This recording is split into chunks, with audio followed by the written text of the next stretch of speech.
에베소서 2장 1절에서 10절까지 말씀입니다. 찾으셨으면 한 절씩 교독하시겠습니다. 그는 허물과 죄로 죽었던 너희를 살리셨도다. 그때 너희는 그 가운데서 행하여 이 세상 풍조를 따르고 공중의 권세 잡은 자를 따랐으니 곧 지금 불순종의 아들들 가운데서 역사하는 영이라. 전에는 우리도 다 그 가운데서 우리 육체의 욕심을 따라 지내며 육체와 마음에 원하는 것을 하여 다른 이들과 같이 본질상 진노의 자녀이었더니 긍휼이 풍성하신 하나님이 우리를 사랑하신 그 사랑으로 인하여 허물로 죽은 우리를 그리스도와 함께 살리셨고 너희는 은혜로 구원을 받은 것이라. 또 함께 일으키사 그리스도 예수 안에서 함께 하늘에 앉히시니 이는 그리스도 예수 안에서 우리에게 자비하심으로써 그 은혜의 지극히 풍성함을 오는 여러 세대에 나타내려 하심이라. 너희는 그 은혜에 의하여 믿음으로 말미암아 구원을 받았으니 이것은 너희에서 난 것이 아니요 하나님의 선물이라. 행위에서 난 것이 아니니 이는 누구든지 자랑하지 못하게 함이라. 함께 읽겠습니다. 우리는 그가 만드신 바라 그리스도 예수 안에서 선한 일을 위하여 지으심을 받은 자니 이 일은 하나님이 여전에 예비하사 우리로 그 가운데서 행하게 하려 하심이니라. 아멘. 우리는 많은 경우 구원 받은 후에도 삶이 크게 달라지지 않는 것을 경험할 때가 있습니다. 아직도 죄에 연약하고 죄의 유혹에 넘어지고 세상의 영광, 사람들의 인정에 목말라 하는 자신을 발견하게 되죠. 그 이유는 무엇일까요? 그것은 우리가 피 흘리기까지 죄에 대해서 싸우지 않았기 때문에 그렇게 아직도 연약한 삶을 살아가고 있는 것일까요? 제 생각에 아마 그 이유는 우리가 받은 그 구원에 대해서 우리가 깊이 그리고 정확히 알지 못하기 때문일 것입니다. 오늘 본문에서 바울은 하나님이 이루신 그 구원에 대해서 여러 가지 각도로 우리에게 조명함으로써 우리가 받은 그 구원이 얼마나 놀라운 것인지 그리고 그 구원 후에 우리 삶은 어떻게 달라져야만 하는지를 우리에게 알려주고 있습니다. 먼저 바울은 이전에 우리의 삶이 어떠했는지를 생각해 보아야 함을 우리에게 알려주고 있습니다. 오늘 본문 말씀 2절에 그때 너희는 그 가운데서 행하여 이 세상의 풍조를 따르고 공중의 권세 잡은 자를 따랐으니 곧 지금 불순종의 아들들 가운데서 역사하는 영이라. 바울은 우리가 근본적으로 공중의 권세 잡은 자, 곧 사단에게 이끌림을 받는 그 순종하는 삶을 살았다고, 구원받기 전에 그런 삶을 살았다고 우리에게 이야기를 하고 있습니다. 이 부분을 우리가 읽을 때 조금 과장해서 바울이 말하는 것이라고 생각할 수가 있습니다. 우리가 교회를 다니지 않고 하나님을 믿지 않는다고 해서 어떻게 사단을 우리가 따르고 있다고 생각할 수 있을까요? 이어지는 본문에서 우리는 그 의미에 대해서 구체적으로 설명하는 내용을 보게 됩니다. 이어지는 본문 3절에 이렇게 말하고 있습니다. 전에는 우리도 다 그 가운데서 우리 육체의 욕심을 따라 지내며 육체와 마음에 원하는 것을 하여 다른 이들과 같이 본질상 진노의 자녀이었더니. 우리가 하나님을 알지 못할 때 우리 그때 내 육신이 원하는 것, 나를 만족시켜주는 것을 따르는 삶을 살게 됩니다. 또 그런 삶을 살게 될 때 우리는 절대 만족하지 못하는 우리는 삶을 살게 되죠. 더 많은 부와 더 많은 쾌락과 만족, 더 많은 명예와 더 많은 사람들의 인정을 원하게 됩니다. 그리고 우리가 원하는 것을 더 얻어내기 위해서 우리는 죄로 나아가게 됩니다. 죄를 지어서까지도 우리가 원하는 것을 얻어내야만 하는 그런 죄인인 것이죠. 때문에 바울은 그런 삶을 살았던 우리가 사실상 본질상 하나님 보시기에 진노의 자녀였고 하나님의 심판의 대상이었다고 우리에게 말하고 있습니다. 이어지는 본문 4절과 5절에서 이렇게 말하고 있습니다. 하지만 긍휼이 풍성하신 하나님이 우리를 사랑하신 그 큰 사랑으로 인하여 허물로 죽은 우리를 그리스도와 함께 살리셨고 라고 말하고 있습니다. 자신을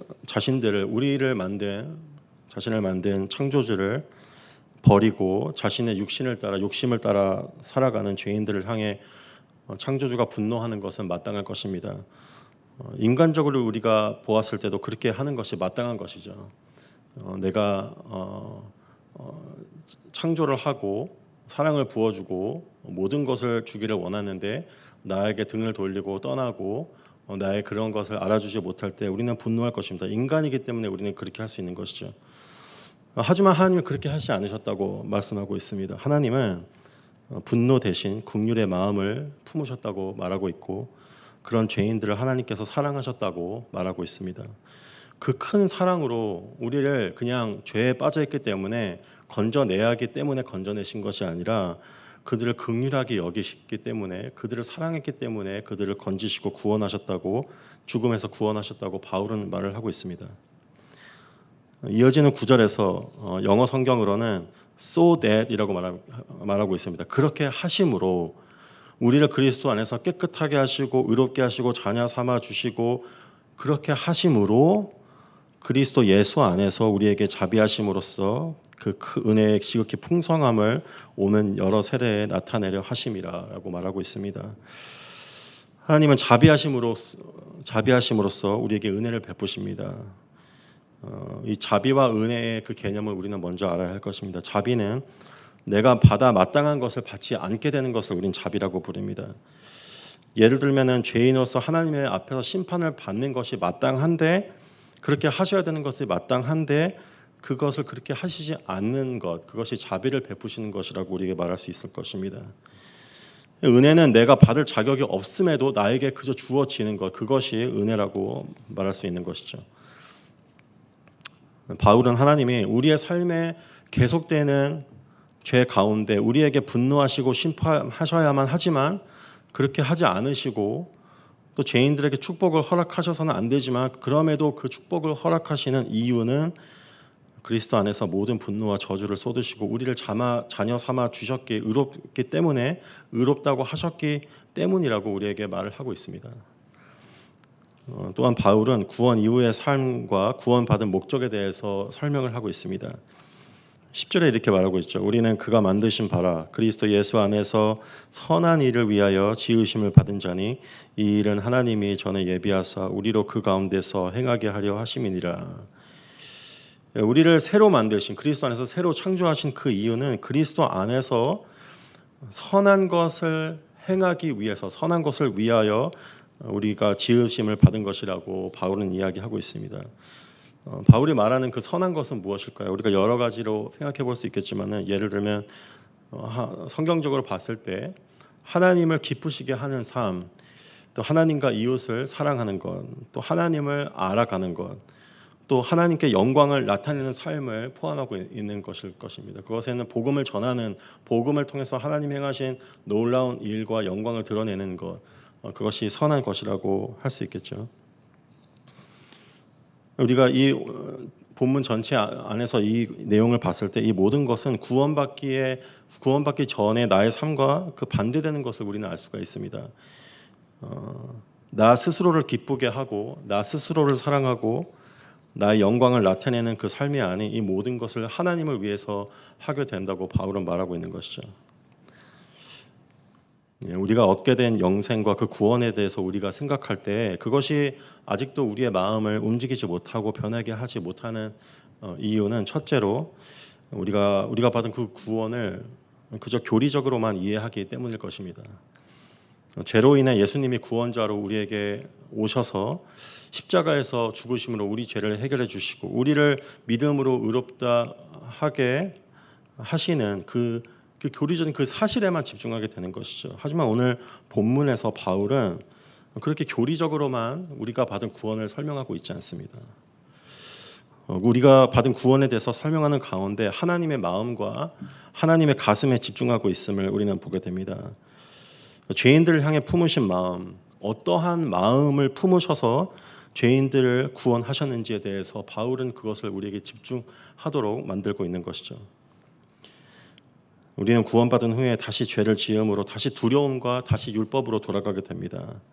어떻게 해서든지 내가 내 스스로를 구원해야 되는 그 두려움 가운데서 그 가운데로 돌아가게 되는 것이죠. 그 이유는 우리가 하나님의 마음을 아직도 오해하고 있거나 하나님의 마음을 한번 알았지만 그것을 잊어버렸기 때문일 것입니다. 내가 죄를 지을 때마다 나를 향해 분노하시는 하나님을 상상하게 되는 것이죠. 죄를 지을 때마다 더 이상 나를 사랑하지 않으실 거라고 생각하는 그 하나님을 떠올리게 되는 것이죠. 내가 죄를 지을 때마다 더 이상 나에게 하나님은 자비와 은혜를 베풀어 주시지 않을 것이라고 생각하는 것입니다. 하지만 오늘 본문에서 바울은 그 반대를 이야기하고 있습니다. 그것이 과연 하나님의 마음일지 생각해 보라고 말하는 듯한 그 메시지를 우리에게 전하고 있는 것이죠. 긍휼의 마음으로 사랑하심으로 죄인들을 죽음에서 구원하시는 하나님의 마음을 묵상할 것을 우리에게 이야기하고 있습니다. 또 하나 우리가 은혜를 당연한 것으로 여길 때 우리는 변화없는 삶을 살게 됩니다. 하나님께서 구원받은 나에게 나를 자녀 삼아 주신 후에 그 하나님께서 나에게 은혜를 베풀어 주시는 것이 마땅한 것이고, 내가 하나님께 은혜를 받을 자격이 조금이라도 있다고 착각을 하게 될 때 우리는 그 은혜를 은혜로 받을 수 없게 됩니다. 내가 정말 하나님께 받아 마땅한 것이 정말 무엇인지를 말씀 가운데서 우리는 정말 생각해 보아야 할 것입니다.